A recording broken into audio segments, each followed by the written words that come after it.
Hello,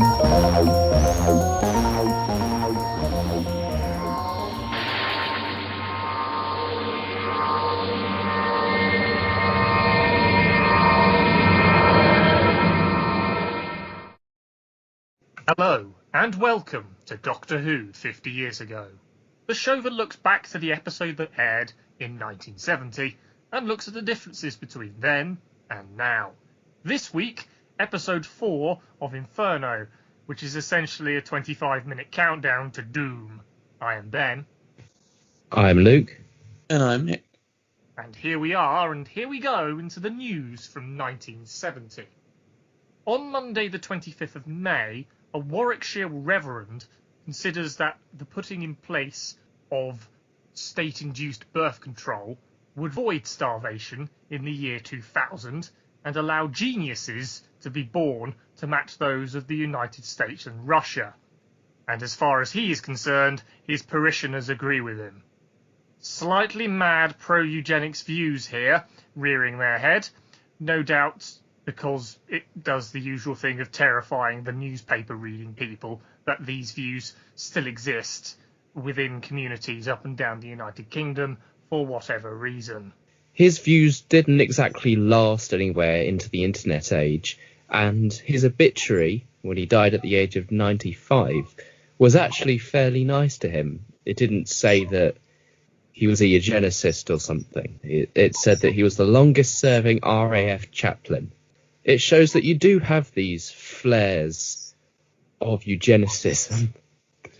And, well, I mean, one just flared up very recently, didn't it, Luke? It did indeed, yes. They're not this one especially isn't representative of a wider love of eugenicists. Discredited after the Second World War, wasn't it? Because the Nazis so embraced it. On Wednesday the 27th of May, Nottingham University is going to publish a book which surveyed so-called slums in the city and recognises that vast numbers of the population are living in acute poverty because of low wages and large numbers of children in families. So it's great to see that 25 years into the post-war consensus, what with state subsidies and all forms of state assistance, sort of, in an industrialised nation, the poverty line is still there and people are living below it and quite far below it. Interestingly, the man who wrote this was one of the other people who ended up leaving the Communist Party, this one after the breach between Joseph Stalin and Joseph Broz Tito. So it's a bit earlier than Malcolm Hulke. And he ended up at Nottingham University. He did indeed. He was a member of the European Parliament. That's a hell of a long life. Yeah. Between Stalin and I presume he was born in 1930. Right, and he lasted until 2010. Oh.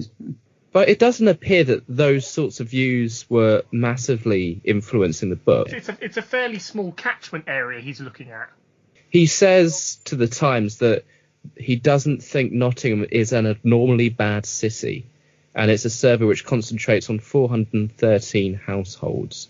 So whether or not this is the best possible research anyone has ever done, I think it still does show the academic, at least in this one, the academic mindset that there is something bad going on here, and this is a case study to prove it.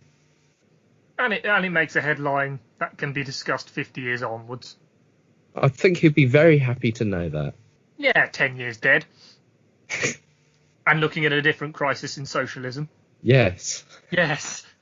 Speaking of a crisis in socialism, on Thursday the 28th of May, in election news, Labour launches its manifesto for the general election, founded on a £550 million surplus in the balance of payments figures, as well as attacking the Conservatives' policies to increase prices.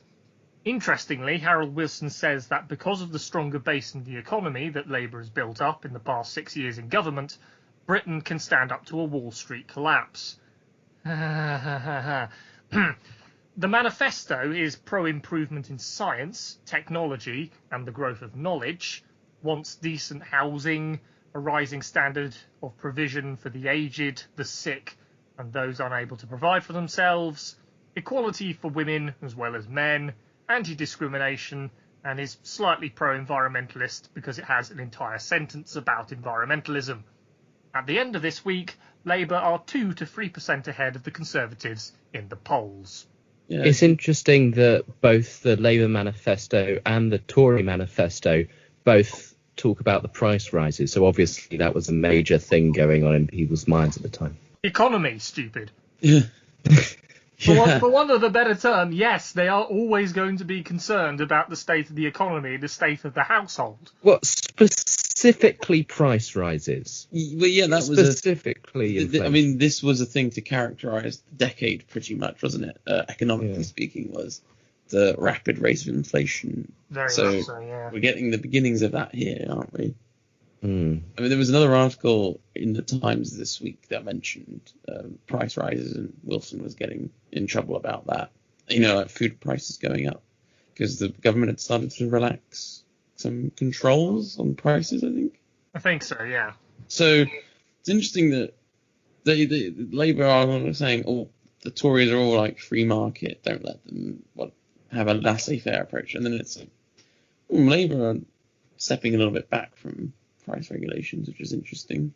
You would think that the Conservatives are slightly liberally minded, but also in this week they're reported to be using a computer algorithm on their taxation and public spending policies in order to form its manifesto. So they're being very cold and calculating on these kinds of things now. Yeah, and that's just to show you that most elections, the Conservatives are usually ahead on the technology front, or coming up with new methods. The only one election in recent memory where Labour outwitted the Conservatives in their sort of logistics or whatever was 2017, because they got more onto the social media and whatnot. I guess so many young people joined up, they actually had people who knew how to work it as opposed to old people.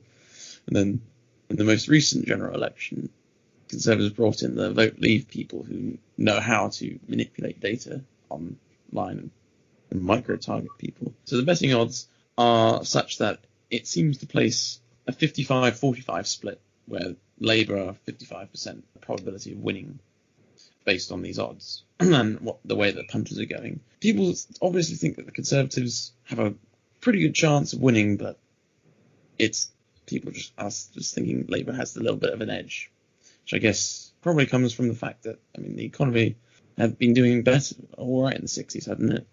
Obviously I know they've had a few problems, but we're not in a recession, are we, in 1970? Ultimately, it boils down to the fact of what is the economy like on the day versus the growth and use of technology in elections 50 years ago to now, as well as ultimately the ability to make a quick buck off of predicting election results. The Conservatives have got a lot to play for in trying to overturn and create a massive swing to themselves. That's quite enough of that. And instead talk about Inferno, Episode 4, aired Saturday the 30th of May 1970. The final countdown to penetration zero of the Earth's crust, which is a surprisingly high stake. Tension is ramped up in the second half of the episode with the final countdown, which is the bit of praise I was desperately searching for, as most of the episode is quite slow and unremarkable. Am I wrong? Most of the episode is, "What's your name?" "I'm not telling you." "You will tell us your name." "No." "Well, then we'll lock you in this cell." "Okay." "Now tell us your name." "No." Pretty much, yeah. It's funny, that last 2.5 minutes or so of the episode really saves it, doesn't it? Definitely. Very much so. So, yeah, when I meant second half of the episode, I meant the final 2 minutes. Yeah, but what's interesting is it's a countdown done in real time, which is quite... it seems quite novel, I think, at least in Doctor Who. Well, except for the painstaking countdown from 100 from the Daleks. And that's time as well. Oh, yeah. Considerably less action. Yeah, well, there's no... Are the rels there, are they aren't quite seconds, are they? No, they're even slower. As for the rest of the episode, yeah, it's a much less interesting version of how many lights are there from Star Trek: The Next Generation. I've been trying to tell you, there are 4 lights. But yeah, that's the 90s, and that's 20 years ahead. So let's instead talk about the 70s version of Interrogation and get into this episode in greater detail. Platoon under leader Benton, which is still a mouthful to say, does not shoot the Doctor in his face. Instead, Section Leader Shaw allows him to repair the computer, which tells the drill men to reverse all systems to stop a meltdown, to the annoyance of Starman. The Doctor returns to the office to try and make Section Leader Shaw understand the parallel universe concept with her origins. Sutton and Petra have one of their usual arguments, which runs along the lines of, "Please be obedient," and "No, I'm not a zombie, thanks." The Doctor remains against the drilling, and as soon as the situation is contained, Starman speeds up again to the annoyance of Sutton. Everything's heated. I like the resolution of this cliffhanger because the Doctor is saved by bureaucracy. He is, yes. Yeah, we can't just shoot him. They have to follow the proper procedure. So it's following that theme of bureaucracy throughout all of this season, isn't it? This universe should be anti-bureaucracy. Starman remains the anti-bureaucrat in this case, because obviously fascists are the ultimate in bureaucrats because they want their own rules done to the letter, which just ultimately includes a lot of blood. So, yeah, the computer is aware of the situation. Again, they're talking about it like it's thinking, almost like it's an artificial intelligence, which is interesting. I mean, is it not working on a digital way? So it's basically been switched from 0 to 1 and ultimately is immediately aware of everything that's happened whilst it was at 0. I don't think the computer is fleshed out well enough for this episode. Yeah, a computer doesn't think.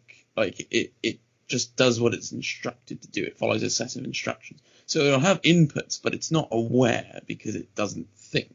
It's like if this were made now, they would just obviously have like a computer artificial intelligence or something, and then it would make more sense. But I guess this wasn't so developed. I mean, computers were pretty new at the time, weren't they? Like, lots of people hadn't really been exposed to them. Exactly. The language isn't pinned down enough. I was watching Mirror Mirror before this one, the Star Trek episode where they go to the alternate universe, and it's where you've got evil Spock with his goatee, and everyone on the Enterprise is a scumbag now. When they're talking about the parallel universe, they spend almost a whole minute of screen time saying, this is this, and this is this, and this is this, and it's taking you through it really slowly so you get it. So there are some differences between Mirror Mirror and Inferno. I think the most interesting one is the beard, because the evil beard trope came from Mirror Mirror. It's because of Spock's goatee, therefore he is evil. But here, you can tell everyone's evil because they're unshaved.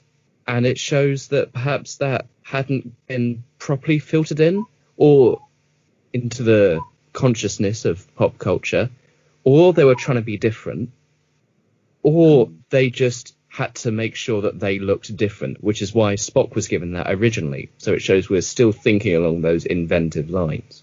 Yeah, well, I'd say that's true, because you have the moustache brick joke in episode 1, which gets paid off with the brigade leader's clean-shaven goodness and eye patch in episode 3. So the novelisation is published 14 years later, written by Terrence, and that's fleshing it out a lot more.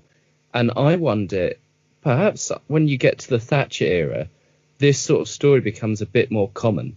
So it could be he's got a bit more to go on once we get to the 80s. Yeah, I think like as time has gone on, people expect more and more backstory from things. You couldn't do Doctor Who as it was. Audiences now would expect like a series to have a massive backstory from the get-go. Like Doctor Who didn't, and it could be done back then. But as time's gone on, we want to actually have this canon and lore and stuff to exist. But ultimately, yes, that's the point of how television lays out its rules 50 years ago. And nowadays, Section Leader Shaw and the Brigade Leader interrogate the Doctor. He reveals his TARDIS brought him sideways in time, and little else. The drilling accelerates to the Doctor's horror, and he questions Starman's injured hands. The Doctor is eventually sent to the cells, and Section Leader Shaw assists. The Brigade Leader and Starman have an argument about who's doing their jobs. Sutton remains a renegade, but Petra does not report his disobedience. The cracks are beginning to show. Section Leader Shaw attempts and fails to use the good cop, bad cop routine on the Doctor, who quotes Secret Police Routine 7/4.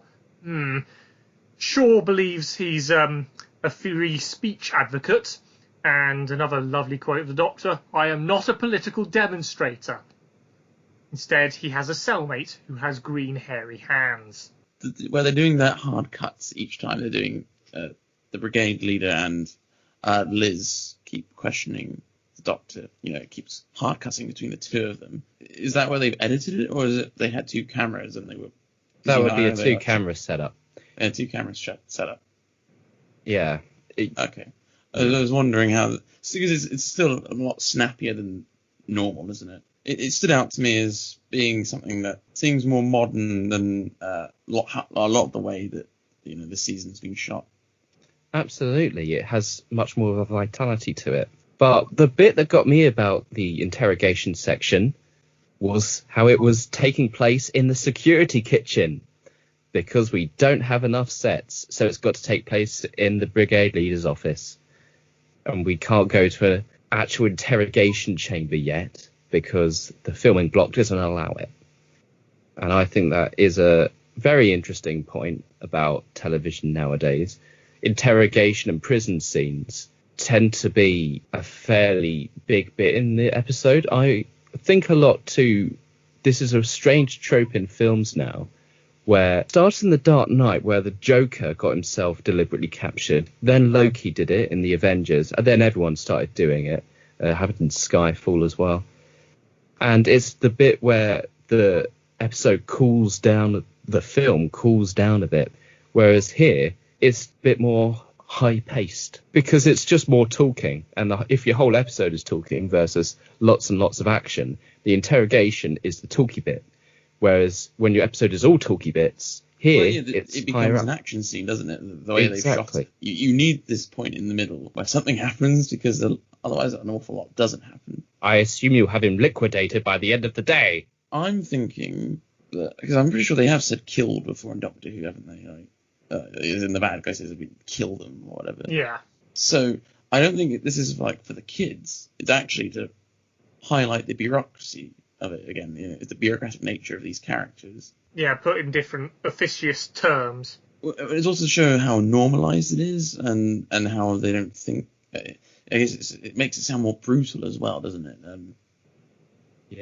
Ultimately, the Doctor's body was going to be used as coolant. Yeah, because it is, as you say, a degree of normalisation, radicalisation, and the ability to just not speak. Because if you do, those things will happen to you. Absolutely. Especially if we're going to bring up a more modern day equivalent in North Korea. Well, I find it interesting how this is a Englishman's view of something which is very foreign, made by very English people. Don Horton was born in Paris. Was he? Wow. Well, was he there during the... I cannot tell. Oh, what? Because it's secret? No. If he was in France during the occupation, that might lend credence, but... Or if his parents were. But ultimately, vive la resistance. So, there we go. Meanwhile, in the normal universe, the Brig and Liz cannot find the Doctor. Sir Keith Gold has a final remonstration with Starman, where he fails to persuade him to take precautions and install a fail-safe system and make Starman be a responsible scientist, in quotes. Shock horror, though, the Minister is an old friend of Sir Keith. The old boys' network strikes again. Just a slight correction there, Ben, because the exact quote that he says is, act as responsible scientists.